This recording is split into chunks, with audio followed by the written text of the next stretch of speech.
اس امام کی ایک حدیث جس کو سلسلۃ الذہب ہوتی، جب مولا کو مدینہ منورہ سے ظالم مامون رشید خراسان بلا رہا تھا، تو راستے میں نیشاپور ایران کا ایک شہر ہے، بڑی تاریخی شہر ہے نیشاپور کے فیروزے بہت اچھے ہوتے ہیں، لیکن یو ہیو ٹو چیک کہ کون سا فیروزہ آپ لے رہے ہیں، فیروزہ پہننے سے بھی رسک ہوتا ہے۔ نیشاپور جو سٹی ہے وہاں پہ جب امام آ رہے تھے مدینہ منورہ سے، نیشاپور کی آبادی ہزاروں کی تعداد میں تھی، ان کو پتا چلا کہ رسول کا فرزند رسول یبنا رسول اللہ آ رہے، غریب الغرباء آ رہے۔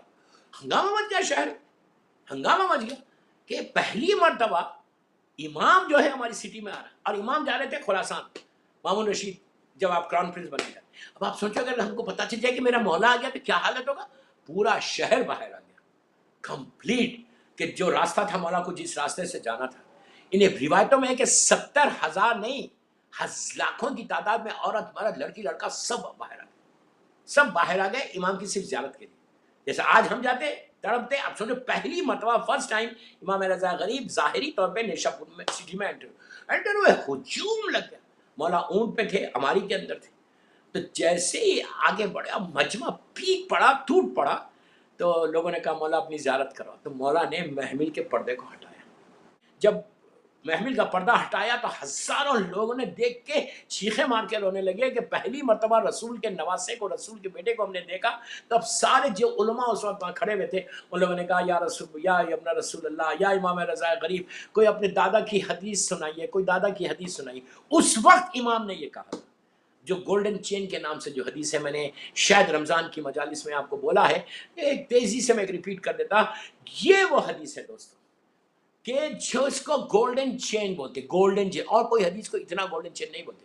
امام نے سٹارٹ کیسا کیا کہ قال موسیٰ بن جعفر نے اپنے بابا کے نام سے، پیدر کے نام، پھر وہ کہا کہ امام جعفر صادق، پھر موسیٰ امام محمد باقر علیہ السلام، پھر امام علی ابن حسین علیہ السلام، پھر مولا حسین، مولا حسن، پھر امام علی ابن ابی طالب علیہ السلام کہا، پھر کہا کہ اللہ کے رسول کا نام لیا، قال جد محمد رسول اللہ، اس کے بعد کہا پھر قال جبرائیل، پھر کہا اللہ نے کہا۔ انہیں اللہ سے لے کے، اس کو گولڈن چین اس لیے بولتے ہیں کہ اللہ سے شروع ہوا، پورے بیچ میں جبرائیل ہے ملک جو سردار ملک ہے، اور پھر رسول اللہ، رسول اللہ سے 8ویں امام تک۔ کوئی دنیا کا خاکی انسان اس میں نہیں ہے۔ اس حدیث کا سب سے بڑا کمال یہ ہے کہ سارے معصومین کا سلسلہ ہے، اور اسی انداز سے اگر معصومین کے اللہ سے لے کے، انہیں غریب امام سے لے کے اللہ تک، اسی طرح تم نام لکھو کسی پیپر کے اوپر۔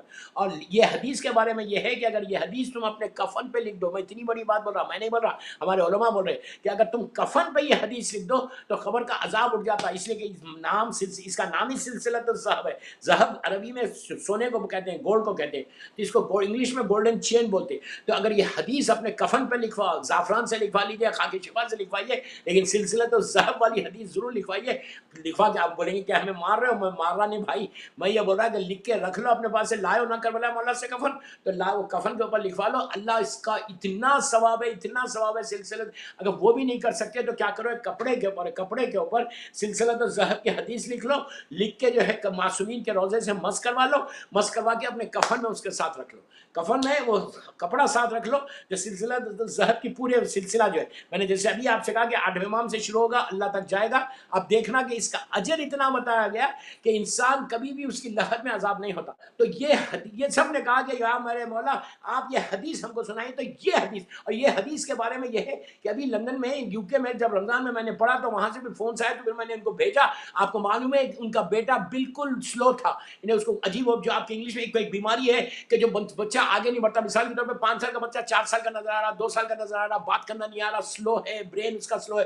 وہ ماں نے فون کیا تھا، ان کو بھیجا، آپ یقین کرو کہ وہ بچہ پھر ریکور کرنے لگا۔ تو ان کے ڈاکٹرز نے وہاں پہ یو کے میں نے کہا کہ بھائی یہ بچہ صحیح کیسے ہو رہا؟ تو وہ لوگ یہ سمجھ رہے کہ وہ میڈیسن سے صحیح ہو رہا، جو بھی میڈیسن اس کو دے رہے یا تھراپی سے صحیح ہو رہا، پتہ نہیں۔ لیکن یہ سلسلہ تو ذہب ہے، یہ غریب امام کا جملہ ہے، کسی میرے عابد الرحمی کا جملہ نہیں ہے کہ کوئی حدیث کو یہ زعفران سے لکھ کے اگر کوئی پانی میں ڈال کے پی لے کپ میں تو اللہ اس کے دماغ کے، اس کو میموری کو شارپ کر دیتا، اس کی زندگی کو بدل دیتا. یعنی آپ سوچو یہ وہ حدیث غریب امام نے سنائی تھی وہاں پہ کہ جو دنیا میں بھی اس کا کام آئے گا, آخرت میں بھی کام آئے گا. تم اگر یہ حدیث اپنے ساتھ لکھتے رکھو, اپنے ساتھ کیری کرو, تم آفس میں تمہاری جاب صحیح رہے گی, تمہارا بزنس, میں بار بار بول رہا کنڈیشنز اپلائی, کنڈیشنز کے ساتھ ہے, میں اب کنڈیشنز کو ریپیٹ نہیں کر رہا. تمہارا بزنس میں گرو ہوگا, تم آفس میں رہو گے, اور تمہاری فیملی لائف اچھی رہے گی. اگر اس حدیث کو لکھ کے تعویذ بنا کر بازو میں بھی لگا لو, اس میں بھی فائدہ ہے. بچوں کو لگا سکتے آپ. یہ حدیث لکھ کے تعویذ بنا کے اگر گھر کے اوپر لگا دو تو تم گھر کے شیطان کے شر سے محفوظ ہو جاتے. لیکن سارے کنڈیشن سے اپلائی ہوتے ہیں. یہ نہیں کہ حدیث لگی ہوئی ہے اور گھر میں انڈین مووی چل رہا, حدیث لگی ہوئی ہے گھر میں انڈین سانگز چل رہے, حدیث لگی ہوئی ہے ہم بیٹھ کے فیملی کے ساتھ بیٹھ کے اور ہماری ماں بہنوں کی غیبتیں کریں. یہ کرو گے تو برکت چلی جائے گی. یہ کوشش کرو کہ یہ سارے کنڈیشنز کے بعد اگر یہ حدیث ہو جائے تو تم کو موت نہیں آ سکتی اس وقت تک کہ جب تک موت تمہاری لکھی بھی نہیں. یہ ہے سلسلہ. یہ نیشاپور کی مشہور ترین حدیث یا غریب امام کہ لا الہ الا اللہ ایک قلعہ ہے, ایک فورٹ, جو اس میں داخل ہو گیا اس کو نجات ہوگی. اس کے بعد کہا تھا کہ شرطہا و شروطہا. شرطہا یہ کہا, محمل کے پردے کو ہٹایا, سب نے کھڑا کر لکھنا. 70,000 لوگوں نے اس حدیث کو لکھا. اس زمانے کا پاپولیشن دیکھو اب 70,000. ایسا لگ رہا تھا جیسے پینس جو چل رہے تھے ایسے آوازیں آ رہے تھے. 70,000 لوگوں نے اس حدیث کو لکھا اس زمانے میں. کہا کہ لا الہ الا اللہ قلعہ فورٹ, جو اس میں داخل ہو جائے گا اس کو اللہ جہنم کی آگ سے بچا دے گا, نار سے بچے. ہنگامہ مچ گیا. پھر کہا شرطہا و شروطہا. یہ کہہ کے پردے کو کھینچا, پھر پردہ ہٹایا. کہا شرطہا و شروطہا. اس کے بعد کہا انا و من شرط, میں وہ شرط ہوں, ہم وہ شرط ہے جو ہماری ولایت کو مانے گا, جو میرے دادا کی ولایت کو مانے گا, جو ہم کو امام مانے گا, اس کے ساتھ یہ. سب کے ساتھ نہیں. صرف لا الہ الا اللہ بولنے سے تم اس قلعے میں داخل ہو جاؤ گے, لیکن تم بچو گے نہیں جب تک معصوم کی ولایت کو نہیں مانو گے, غریب امام کو غریب امام رضا غریب فرزند رسول نہیں مانو گے, جب تک امام علی ابن ابی طالب علیہ السلام کی ولایت کو نہیں مانو گے, کچھ ہونے والا نہیں. اس لیے کہ جو کچھ ہے اس امام علی کے وسیلے سے. شے بدلتی نہیں, تاثیر بدل جاتی ہے. یا علی کہتے ہی تقدیر بدل جاتی ہے.